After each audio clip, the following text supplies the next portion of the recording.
बिस्मिल्लाहिर्रहमानिर्रहीम। अस्सलाम वालेकुम। उर्दू जमात दवम के साथ आप सबको खुश आमदीद। वो कौन से अफराद हैं जो फ़ायदा हासिल कर सकते हैं? तो वो तलबा, असातिज़ा और वालिदैन हैं। वो कौन सी चीज़ है जो आफाक को मुनफरिद बनाती है? तो वह आफाक की मनसूबाबंदी है।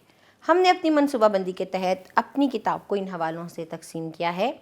सबक है जी नात का। हासिलात तालुम आपकी स्क्रीन पर हैं। पढ़ने से पहले के सवालात देखिए और आए मज़ीद जाने में दी गई मालूमात को भी पढ़िए। यह है नात। चलिए कुछ अशार पढ़ते हैं। जहानों की रहमत हमारे नबी हैं, हमारे नबी सबसे प्यारे नबी हैं। हमारे लिए दीन इस्लाम लाए, मोहब्बत का उल्फत का पैगाम लाए। वो दोनों जहां के सहारे नबी हैं, हमारे नबी सबसे प्यारे नबी हैं।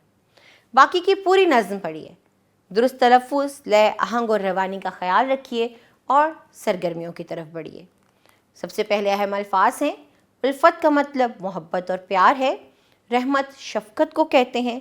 सीरत तर्ज़ ज़िंदगी है। जहाँ दुनिया है। सहारा आसरा है। हिदायत नसीहत या तलकीन को कहते हैं। फिर यह मेरे करने के काम है, जहाँ आपको मिसरे मिलाकर अशार मुकम्मल करने हैं, दुरुस्त लफ्ज़ लगाकर मिसरे मुकम्मल करने हैं और फिर इन सवालों के जवाबात देने हैं। ये काम तभी मुमकिन है जब आप नज़्म को अच्छे तरीके से पढ़ेंगे। आपके जहन में ये तमाम जवाबात होंगे तो ही आप इन सरगर्मियों को हल कर सकेंगे। बात से निकले बात में आपको जवाब देना है क्या कि ज़ेल में नबी करीम सल्लल्लाहु अलैहि वसल्लम की खूबियाँ बताई गई हैं। आपस में बातचीत करें और बताएं कि इनमें से कौन कौन सी खूबी आप में मौजूद है और कौन सी खूबी आपने अभी अपनानी है। आप उनको अपनी ज़िंदगी में शामिल करेंगे। तो हमेशा साफ़ सुथरे रहते हैं क्या आप?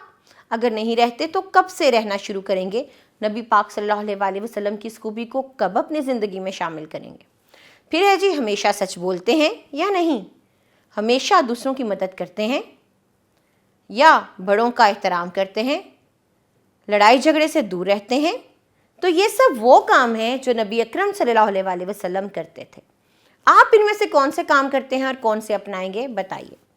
आगे है जी, ये दिया हुआ वाक़या ज़रा गौर से सुनिए और फिर इसे अपने अल्फाज में बयान करें और बताएं आपने क्या सबक सीखा। नबी करीम ख़ातमुन नबीयीन सल्लल्लाहु अलैहि वसल्लम एक हमदर्द इंसान थे। आप ख़ातमुन नबीयीन ना सिर्फ इंसानों बल्कि जानवरों पर भी रहम फरमाते थे।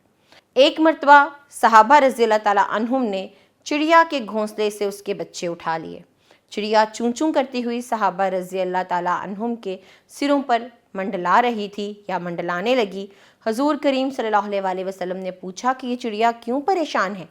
सहाबा रज़ियल्लाहु ताला अन्हुम ने जवाब दिया, या रसूलल्लाह, हमने इसके बच्चे उठाए हैं। आप ख़ातमुन नबीयीन सल्लल्लाहु अलैहि वसल्लम ने फरमाया, जाओ बच्चों को घोंसले में वापस रख दो। ये सुनकर सहाबा रज़ियल्लाहु ताला अन्हुम ने फ़ौरन चिड़िया के बच्चे घोंसले में वापस रख दिए। तो हमने क्या सीखा?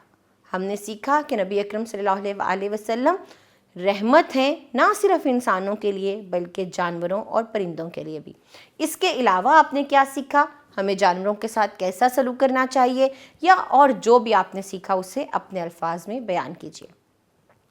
कवायद सीखे में हम ख़त्मा को सीखेंगे।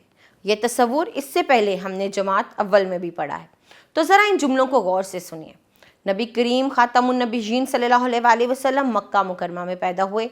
आखिर में ख़त्मा की अलामत है। कुरान मजीद नबी ख़ातमुन नबीयीन सल्लल्लाहु अलैहि वसल्लम पर नाजिल हुआ। आखिर में देखिए अलामत ख़त्मा है कहाँ लगाई जाती है? जब जुमला मुकम्मल हो जाता है। अब आपने इस इबारत को पढ़ना है और दुरुस्त जगह पर ख़त्मा लगाना है। अगली सरगर्मी में लफ्ज़ों का खेल है, तो आपको मुअम्मे में से ये आगे दिए गए अल्फाज के हरूफ की निशानदही करनी है और उनके सामने लिखना है जो इनके हम आवाज़ हैं। यानी प्यारा है तो प्यारे का हम आवाज़ क्या होगा, इस मुअम्मे में से तलाश कीजिए और आगे लिखिए। पढ़ना सीखिए, इबारत को दुरुस्त तलफ़्फ़ुज़ से पढ़िए, फिर नीचे दिए गए सवालात के जवाबात दीजिए। वो अल्लाह के आखिरी हैं रसूल, सिखाए हमें ज़िंदगी के असूल। हिदायत का रास्ता दिखाया हमें, बुरे रास्ते से बचाया हमें। हमारे लिए लाए रब की किताब, अमल के लिए जो है सबकी किताब। सवालात हैं, हमें हिदायत का रास्ता किसने दिखाया? तो नबी करीम सल्लल्लाहु अलैहि वसल्लम ने दिखाया। نبی کریم صلی اللہ علیہ وسلم پر کون سی کتاب نازل ہوئی؟ تو ہدایت کی کتاب یعنی کہ قرآن مجید آپ صلی اللہ علیہ وسلم پر نازل ہوا۔ لکھنا میں آپ کو ان اشاروں کی مدد سے نبی پاک صلی اللہ علیہ وسلم کے بارے میں 5 جملے لکھنے ہیں۔ اور آخر میں یہ سوال ہے کہ آپ کو لائبریری سے نظموں کی کتاب لے کر آنی ہے، اس میں سے اپنی پسند کی نعت پڑھنی ہے، کمرہ جماعت میں ساتھیوں کو بھی سنانی ہے اور بتانا ہے کہ اس نعت میں سے آپ کو کون سا شعر سب سے زیادہ اچھا لگا اور اس کی وجہ بھی بتانی ہے۔ یہ تھا ہمارا سبق جس میں ہم نے کچھ نئے تصورات کو پڑھا۔ آپ ان کو توجہ سے دہرائیں تاکہ آپ کی معلومات میں اضافہ ہو سکے اور آپ کو اچھے طریقے سے سبق ذہن نشین ہو سکے۔ ہم اگلے سبق میں ملیں گے، تب تک اپنا خیال بھی رکھیے۔ اللہ حافظ۔